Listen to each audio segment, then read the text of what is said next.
महाकालेश्वर 12 ज्योतिर्लिंग में से एक है जो कि मध्य प्रदेश के उज्जैन में सिचुएटेड है। क्या आप भी महाकाल आने का प्लान कर रहे हैं? अगर हाँ, तो ये वीडियो आपके लिए। आज मैं आपको इस वीडियो में कंप्लीट इन्फॉर्मेशन देने वाली हूँ, जैसे कि आप उज्जैन कैसे पहुँच सकते हैं, महाकाल दर्शन की क्या टाइमिंग है, कहाँ पर आपको स्टे करना चाहिए और भी बहुत कुछ। So my name is Pratima and welcome to Pratima's blog. मैं अपनी जर्नी स्टार्ट करती हूँ। हजरत निजामुद्दीन स्टेशन से कुछ ही देर में मेरी ट्रेन प्रस्थान करेगी। तो बस ट्रेन में तो मैं बैठ चुकी हूँ और सबसे मज़े की बात ये है कि हमेशा की तरह मुझे आज भी विंडो सीट मिली है, जहाँ से मैं इन हरे भरे नज़ारों का आनंद लेते हुए अपनी जर्नी तय करूँगी। और ये हरे भरे पेड़ पौधे, ये हरियाली मुझे इतना ज़्यादा अट्रैक्ट कर रही थी कि मेरा मन कर रहा था मैं इसमें जाके कूद जाऊं। इस हरियाली में मैं इतना ज़्यादा खो गई कि मुझे पता भी नहीं चला और भोपाल आ गया, जहां से मैंने अगेन ट्रेन एक्सचेंज की। भोपाल जंक्शन से मैंने अमरूद लिए, जिसका मसाला मुझे काफ़ी पसंद आया। फिर मैं चल दी भोपाल से उज्जैन की ओर, जहाँ के राजा हमारे महादेव हैं। और ये सनसेट यहाँ पे हो रहा था, जहाँ से मैं अपनी नज़रें नहीं हटा पा रही थी, और मैंने तब तक अपनी नज़रें नहीं हटाई जब तक सनसेट हो नहीं गया। फिर ट्रेन में खाई मैंने भेलपुरी, जिसका टेस्ट काफ़ी अच्छा था। बस कुछ पल की बात है और फिर मैं उज्जैन। तो गाइस, फाइनली मैं उज्जैन महाकाल की नगरी आ चुकी हूँ और मुझे सच में विश्वास नहीं हो रहा है कि मुझे बाबा ने बुला लिया अपनी नगरी। और अभी मैं ढूंढ रही हूँ मंदिर जाने का रास्ता। तो अभी मैंने एक लोग से पूछा था, वो बोले कि आगे जाके लेफ्ट में आपको ई रिक्शा मिल जाएगा, उससे आप जा सकते हो। तो ई रिक्शा हमें मिल गया है और कुछ ही देर में हम मंदिर के पास पहुँच जाएंगे।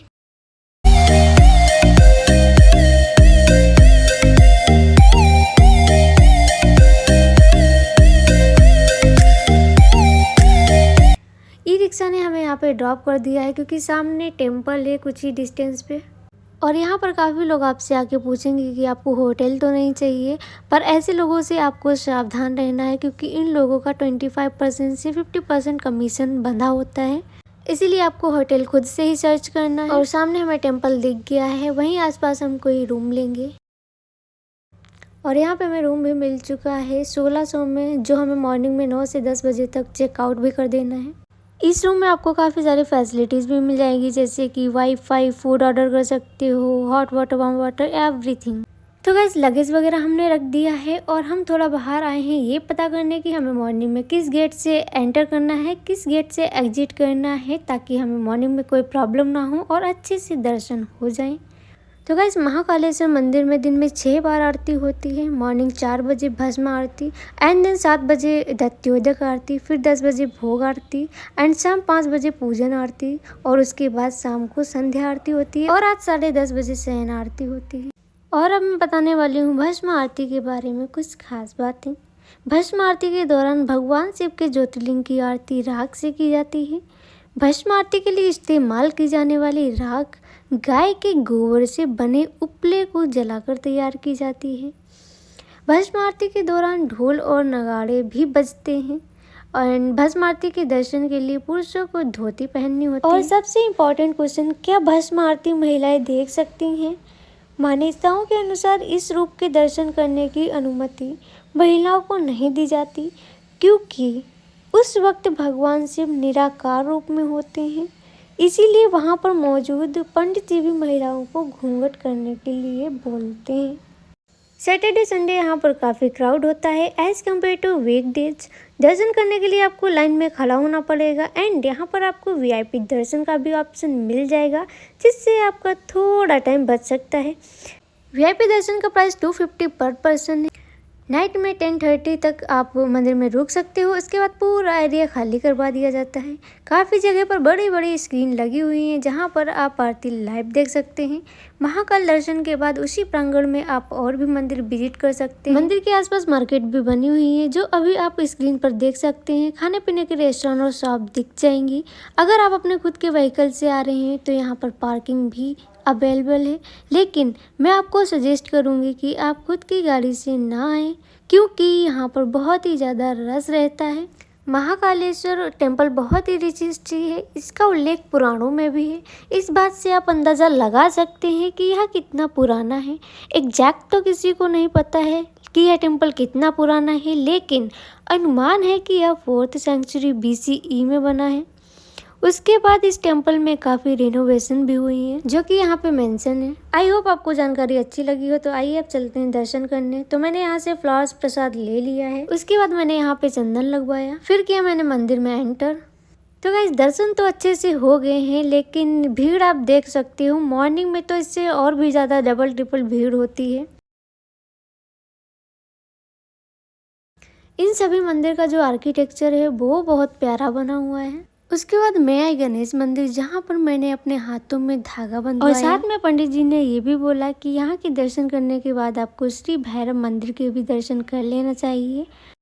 इस प्रांगण में और भी बहुत सारे टेम्पल्स थे। मैंने सब कहीं जा के माथा टेका। यहाँ की सबसे अजीब बात यह है कि यहाँ नेता, अभिनेता, राष्ट्रपति और प्रधानमंत्री भी आ चुके हैं, पर ये लोग कभी रात में यहाँ नहीं रुकते। ये परंपरा कई सालों से चली आ रही है। मान्यता है कि जो भी यहाँ रात में विश्राम करेगा उसकी सत्ता चली जाएगी। इस डर से यहाँ आने वाले लोग रात नहीं गुजारते। अब यह बात कितनी सच है और कितनी झूठ, ये तो नहीं पता, लेकिन लोगों में यह मिथ आज तक बना हुआ है। आखिर ऐसी मान्यता क्यों है? दरअसल बाबा महाकाल को उज्जैन का राजाधिराज माना जाता है। बाबा महाकाल के नगर में कोई भी 2 राजा राज में नहीं रह सकते, और अगर ऐसा हुआ तो यहाँ नाइट स्पेंड करने वाले के हाथ से सत्ता चली जाएगी। ऐसे कुछ प्रमाण भी हैं जो इस बात का सबूत देते हैं कि यह सच है। भारत के चौथे प्रधानमंत्री मोरारजी देसाई यहाँ एक नाइट ठहर गए थे। दूसरे ही दिन उनकी सरकार गिर गई। वहीं कर्नाटक के मुख्यमंत्री येदियुरप्पा ने गलती से यहाँ एक नाइट स्पेंड की तो 20 दिन बाद ही उन्हें अपने पद से त्याग देना पड़ा था। पूरा मंदिर विजिट करने के बाद मैं निकली भैरव दर्शन के लिए। तो गाइस मैं भैरव टेम्पल आ चुकी हूँ और यहाँ से मैंने प्रसाद भी ले लिया है। भीड़ तो बहुत सारी है और लंबी लंबी लाइनें भी लगी हुई हैं। और यह मंदिर शिप्रा रिवर के किनारे भैरवगढ़ में सिचुएटेड है। इस मंदिर की सबसे बड़ी विशेषता यह है कि यहाँ काल भैरव की प्रतिमा को शराब का भोग लगाया जाता है। आश्चर्य की बात यह है कि देखते ही देखते वह पात्र जिसमें मदिरा का भोग लगाया जाता है वो खाली हो जाता है। यह शराब कहाँ जाती है, ये रहस्य आज भी बना हुआ है। और ऐसी मान्यता है कि जो भक्त उज्जैन में महाकाल का दर्शन करने से पहले बाबा काल भैरव का दर्शन करते हैं, उनके जीवन के सारे पाप मिट जाते हैं, उनकी हर मनोकामना पूर्ण होती है।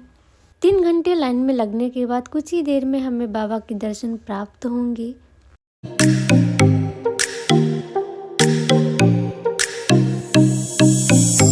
तो गाइस फाइनली बाबा के दर्शन हो गए हैं। उसके बाद मैंने एंजॉय की बाहर कैमल राइड। तो आज की वीडियो आपको कैसी लगी और अगली वीडियो किस टॉपिक पर बना, कमेंट करके ज़रूर बताएं। सो मिलते हैं नेक्स्ट वीडियो में, तब तक के लिए बाय बाय।